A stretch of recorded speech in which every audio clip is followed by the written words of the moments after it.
Hi everybody, welcome back. This is Mrs. Kirk signing in for our next lesson in Algebra 1. I'm looking at Chapter 12. This is the first day of notes in the unit. We're looking at the how to find the first 5 terms of a sequence. For this unit, we will not be graphing anything, so all you really need would be a calculator and something to write with. All my notes for the unit are on lined loose leaf paper, so just have your notes handy.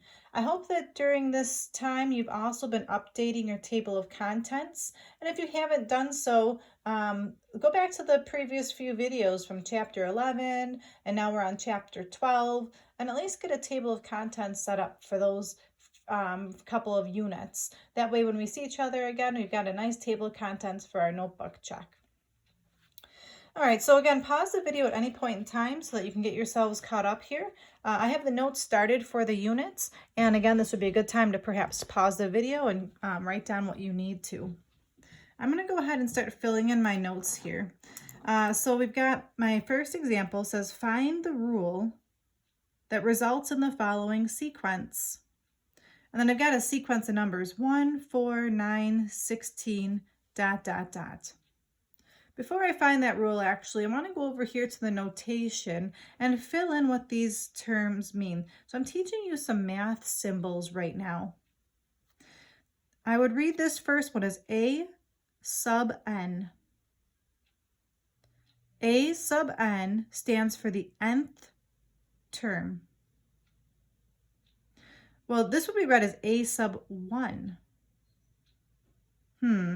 A sub 1, sub, S-U-B, A sub 1, what do you suppose that might mean? Well, if A sub n means the nth term, A sub 1 simply means the first term.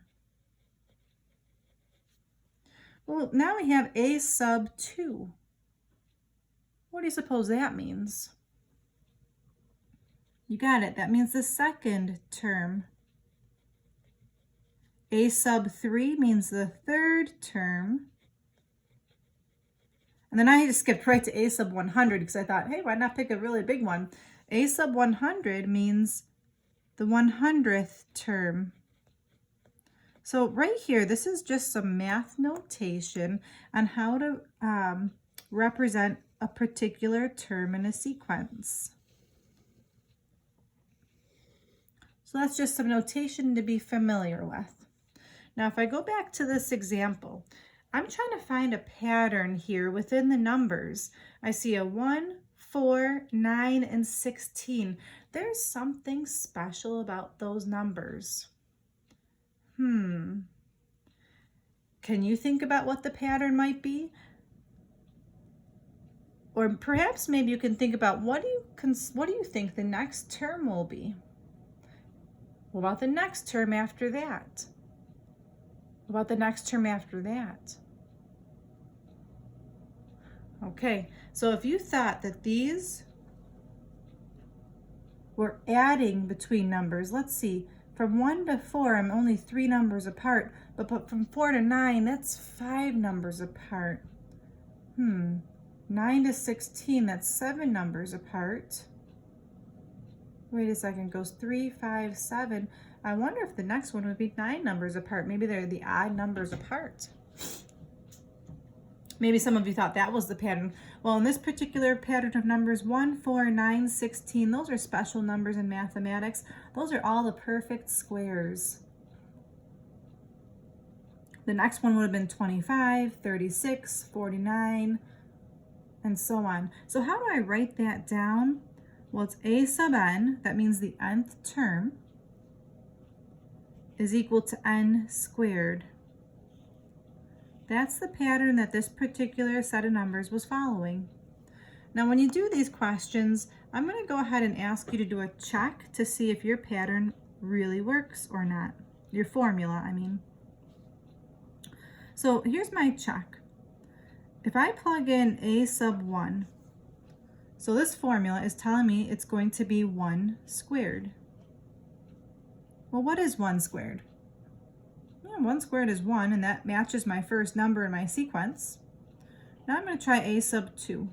According to my formula, that's going to be 2 squared. Well, what's 2 squared? That's going to give me 4. Well, that matches. I'm going to try the third one just to make sure the first 3 numbers match in my sequence. 3 squared is 9, and sure enough, that does match. 1, 4, 9. So I would say that checks, that my formula probably works. I'm going to go ahead and move my notes page here, so if you need to pause, please do so. But I'm going to move on. Here's my question 2. The sequence of numbers this time are 3, 6, 9, 12, 15, ... Those 3 dots, by the way, that just means the pattern goes on forever. Okay, so what's happening? 3, 6, 9, 12, 15. What do you notice is happening in that sequence?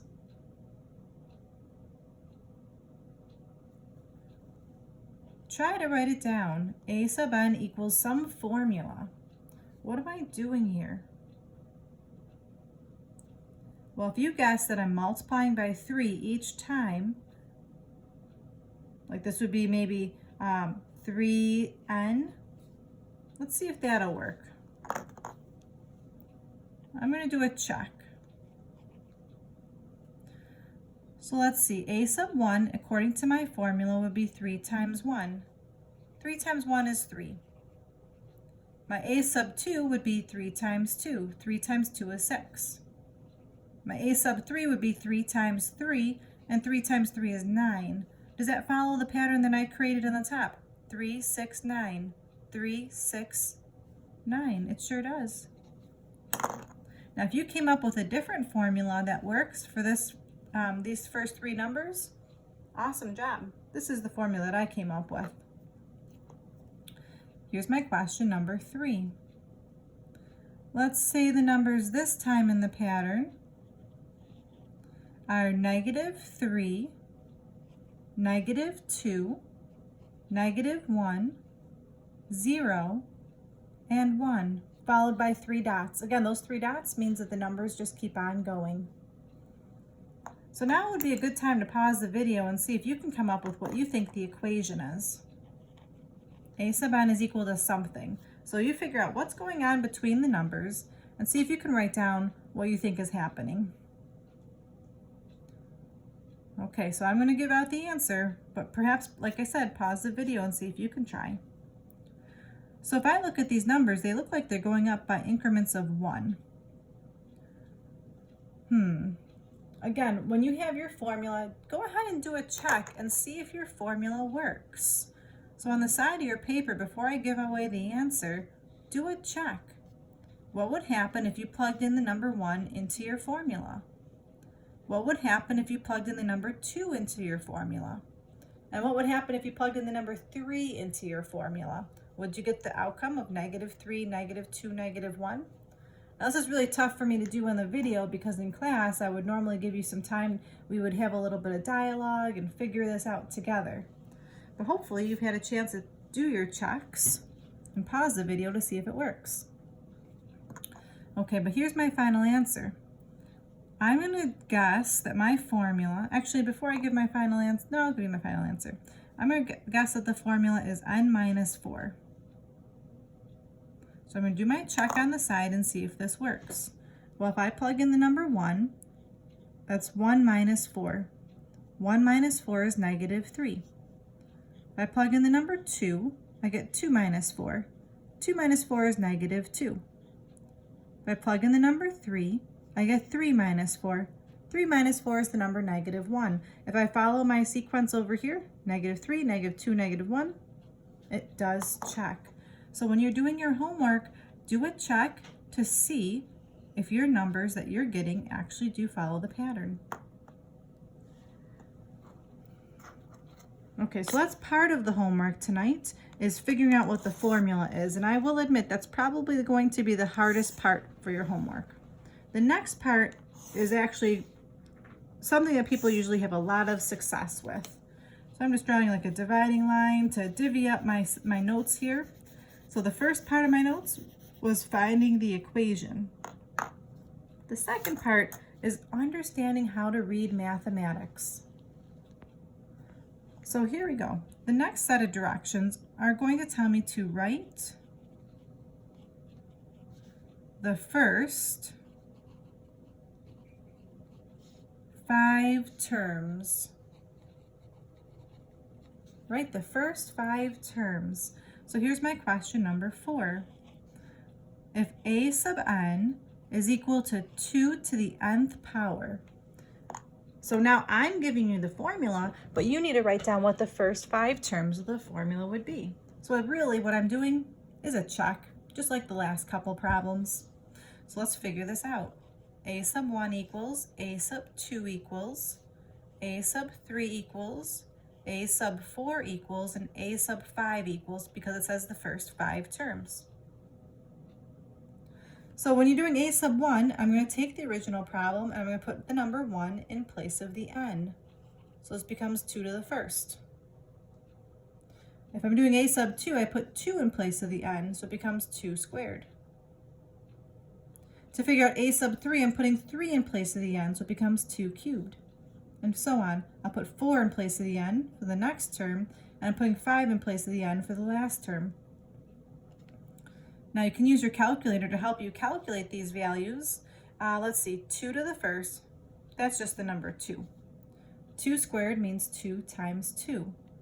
Well, that's the number 4. 2 cubed means 2 times 2 times 2.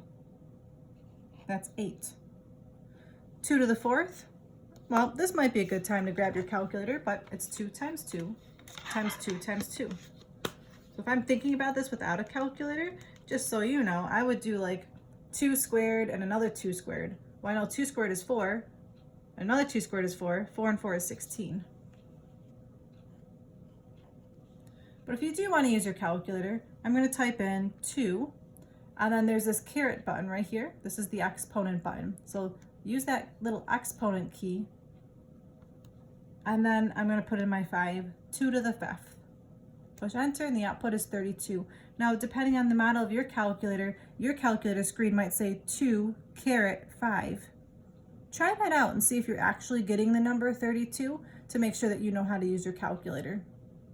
I know some of you in class have a different model, so please pause the video and see if you're getting the output of 32. All right, so that was all we had to do for this question. List the first 5 terms. The first 5 terms are 2, 4, 8, 16, and 32. So here's my question number 5.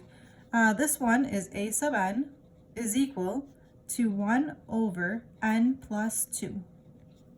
So again, just like the last problem, I'm going to start by writing out a sub 1 equals, a sub 2 equals, a sub 3 equals, a sub 4 equals, and a sub 5 equals.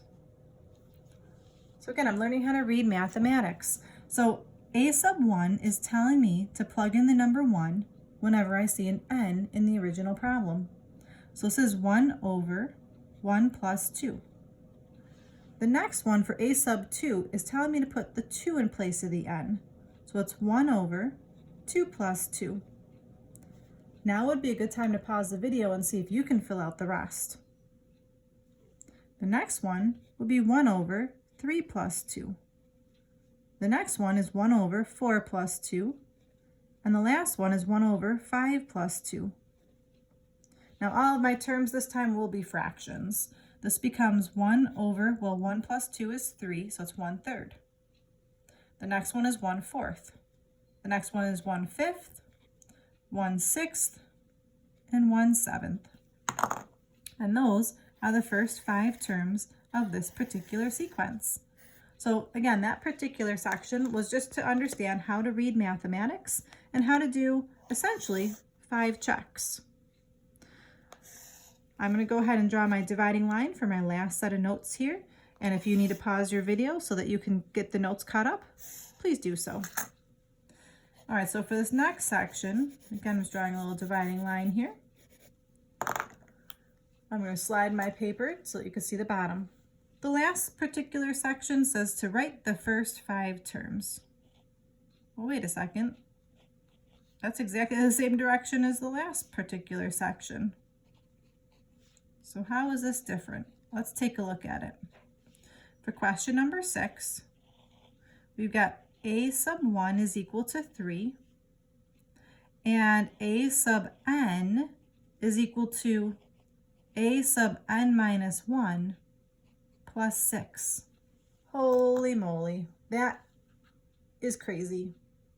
Wait a second, in this last couple of examples here, I never used an a sub n minus 1. I just used simply n. So again, this is really challenging because I'm trying to teach you how to read mathematics. You would almost say math is an extra language. You know how you learn French and Spanish or German or Japanese or Chinese, Latin. Math is another language. Math is, I almost want to say, the universal language, because if you know how to read mathematics, you can read it in any language. All right, so what does this mean? So let's just go through it one more time. What does a sub 1 mean? You got it. A sub 1 means the first number or the first term. So that's kind of cool. They told me what the first term already is. Okay. Now this is a new symbol, a sub n minus 1. That means the previous number or the previous term.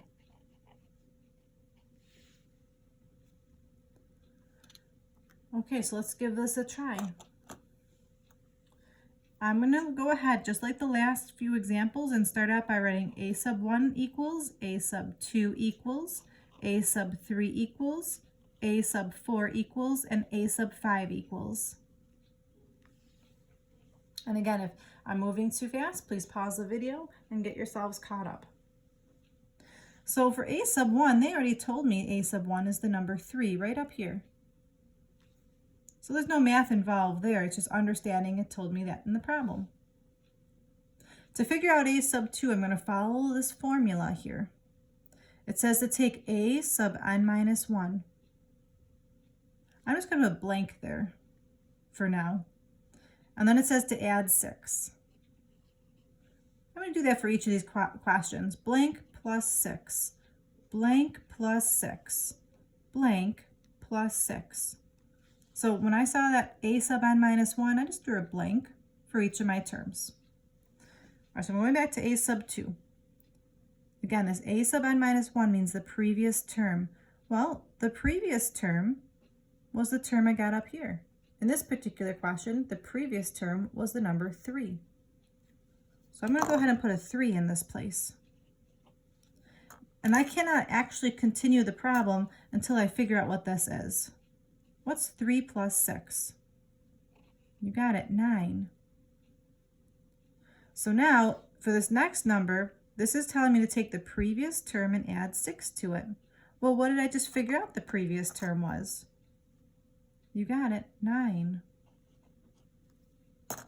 So now I'm figuring out what is 9 plus 6. 9 plus 6 is 15. What do you think I'm going to put in this blank? You got it, that 15 goes in this blank. That was the previous term. 15 plus 6, 21. Finally, what do you think is going to go in this last blank? That 21, because that was the previous term. 21 plus 6 is 27. So if I were to list this on like a test or a quiz, my first 5 numbers are 3, 9, 15, 21, and 27. So again, kind of cool. I was teaching you right there how to read mathematics and what that a sub n minus 1 means. Here's the last question for you to practice. A sub 1 is the number 7. And the formula is a sub n is equal to 2 a sub n minus 1 minus 3. Ugh, this looks really challenging, but I think we can handle it. I'm going to start by writing a sub 1 equals, a sub 2 equals, a sub 3 equals, a sub 4 equals, and a sub 5 equals. Now would be a good time to pause the video and see how much you can get done, and then perhaps unpause it and see if it matches. A sub 1, they told it to me right up here, is the number 7. Now again, what does this a sub n minus 1 tell me? That's just telling me to use the previous number. Okay, so for a sub 2, it's going to be 2 times the previous number minus 3. I'm going to do this one at a time this time. The previous number is right here, 7. So I'm putting a 7 in the blank. Okay, so a little mental math. 2 times 7 is 14. 14 minus 3 is 11. To figure out the next number, it's going to be 2 times the previous number. The previous number was 11. Minus 3. So 2 times 11 is 22. 22 minus 3 is 19. Again, maybe pause the video and see if you can finish this off now that you see what's happening. The next one is going to be 2 times the previous number. The previous number I got was 19. And then minus 3. Now would be a good time, if you need to grab a calculator and just, let me show you how you would type this in. If this is my calculator, I would type in 2 parentheses 19, close my parentheses, minus 3. Type it all in one step. That way you don't have to worry about signs and things like that, but you do have to be careful that you're putting the parentheses here. 35. And to finish the problem off, it's going to be 2 times the previous number. The previous number was 35. And then minus 3. So again, I'm going to go ahead and use my calculator. 2 parentheses 35, close my parentheses, minus 3, 67. And again, please practice this on your calculators to make sure that you're getting the same answer that I'm getting. It's very important that you're comfortable using your calculators. It's easy just to watch my notes and just copy the notes down, but you do need to practice typing it in yourselves. All right, everybody, thank you for tuning in and trying your best to keep up with the notes. I greatly appreciate it. Your homework today is going to be a worksheet from WITS, homework 12-1. And again, I encourage you to rewind and pause the video as needed to get yourselves caught up. Thank you so much again for tuning in. This is Mrs. Kirk, and I really miss you guys and hope that you're doing well. Bye-bye.